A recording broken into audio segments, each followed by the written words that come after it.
Love is in the air, but what does that mean for Greg Heffley? Nothing. It means nothing. Greg is never going to get a girlfriend. Argo Font Book Review. Argo Font Book Review. Manny has trouble making friends who aren't imaginary, so Mom takes everyone to Corny's family-style restaurant. The place is a huge mess with wild kids. Manny gets stuck in a plastic crawling tube. When Greg goes to get him, Greg gets stuck. Uncle Gary arrives. His get-rich-quick scheme of selling shirts in Boston was a failure because he doesn't know how Boston is spelled. Now Uncle Gary is broke and needs a place to stay. I'm guessing this means things didn't work out with him and his fourth wife. Like Roderick, Uncle Gary spends most of his time sleeping. Mom gives Uncle Gary an allowance, which Greg finds unfair because Uncle Gary doesn't do any chores. In gym class, Greg worries his dance partner will be Ruby Bird, a strange girl who bites people. Ruby ends up with Fregley, which sounds like a match made in heaven. There's a student council election. Greg helps Rowley run for social chairperson, which ends up being a waste of effort because Rowley is the only candidate. He wins by default. The race for president is much more interesting. Eugene Ellis wins in a landslide when he promises to replace the cheap toilet paper with good toilet paper. Best president ever! The teachers quickly reject the toilet paper idea, saying the school doesn't have enough money. Greg thinks the school should be loaded with cash after the candy bar fundraiser. The candy was so good, Greg ate all of it himself before he could sell any to his neighbors. Mom wasn't happy. Uncle Gary continues to be a loser. He wastes all of his money on lottery tickets, so he tries to get Greg's allowance money. Probably so he can buy more lottery tickets.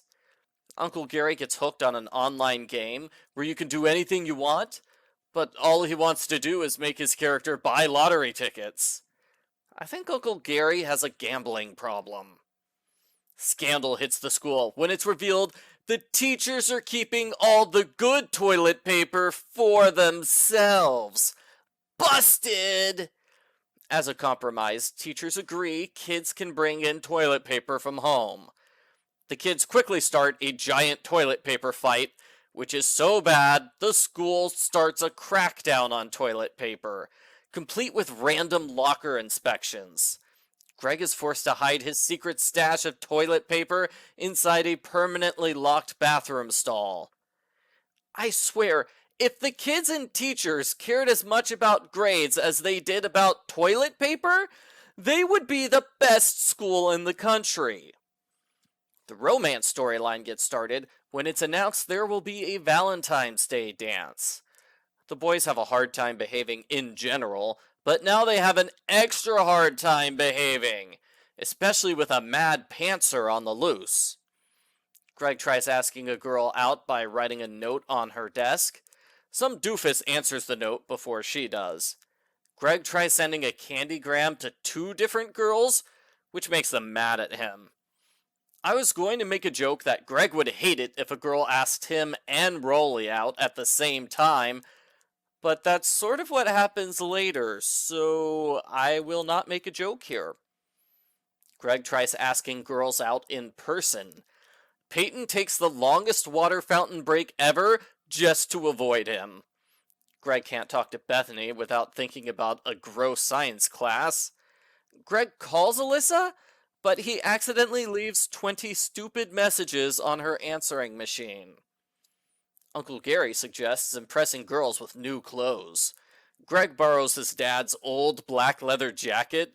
It looks pretty awesome. Mom says, "No way." Greg wears it to school anyway. Mom goes to school and forces him to take off the jacket.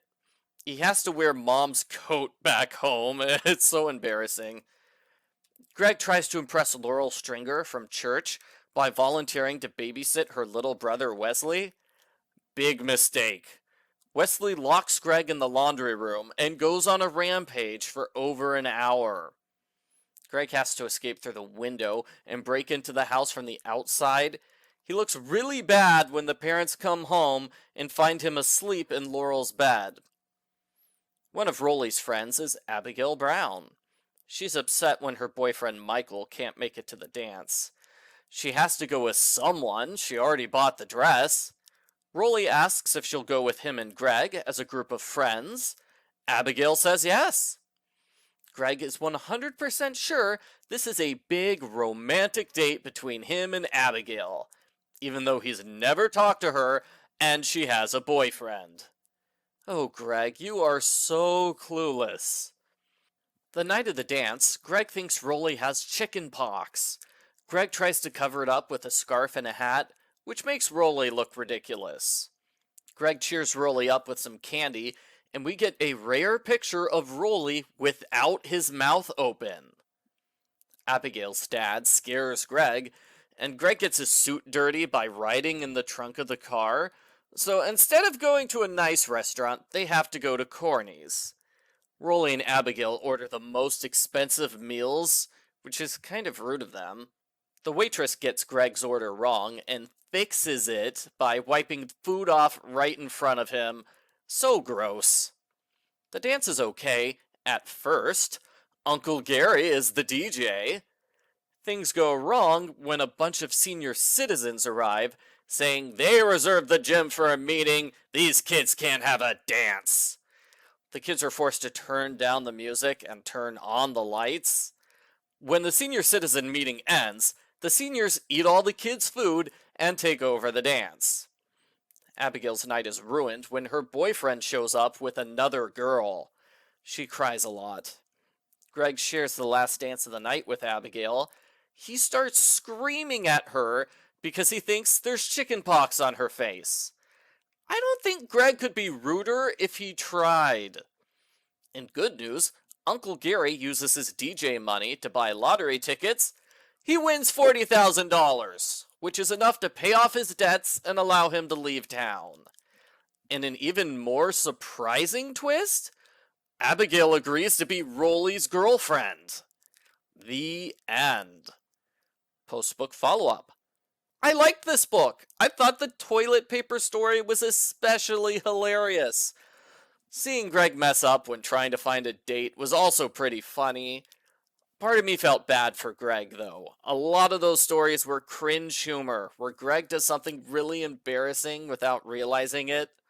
The story of the dance was less embarrassing, because most of the bad things that happened were not Greg's fault. I'm surprised there's no mention of Holly Hills in this book. I guess she was just a one-book character. I wouldn't mind seeing her return someday. The same thing goes for Chirag Gupta and Patty Farrell. Like Holly, they were important enough in the Wimpy Kid movies, I thought they would be regular characters in the books. As usual, though, most of the characters in this book will not appear or be mentioned ever again. Overall, I thought this was funny. Maybe I'm a mean person, but I liked seeing Greg fail and fumble aimlessly when trying to find middle school romance. My middle school love life was about as successful as Greg's was, so I could totally understand where he's coming from. As always, I think if you liked the first few books of the Wimpy Kid series, you will like this one. I give Diary of a Wimpy Kid number 7, The Third Wheel, a 10 out of 10.